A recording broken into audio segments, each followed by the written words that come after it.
Unemployment has been steadily increasing under this government for 2 years. This week I spoke to Josh, a hard-working and experienced laborer in his late 30s. Josh has been unemployed for more than a year and has now put in over 1,000 applications. StatCan's numbers show that unemployed Canadians like Josh are searching longer and becoming more desperate. Now, by raising taxes, obstructing development, and letting immigration get out of control, Liberals are depriving people like Josh of the opportunities that they deserve.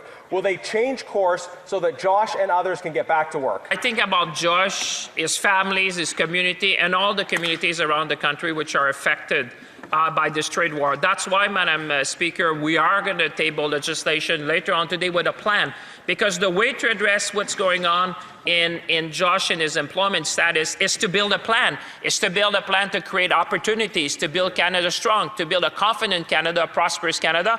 And I would want to salute the work of my colleague, the Minister of Transport and the Minister of One Canadian Economy. They have done great work, Madam Speaker, to build that One Canadian economy. If they had a plan, the typical way you'd put a plan before the House of Commons to address unemployment is in something called the budget.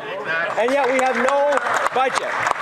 Their response to terrible unemployment numbers is to blame others, blame external events, and to fail to present the House of Commons with a budget.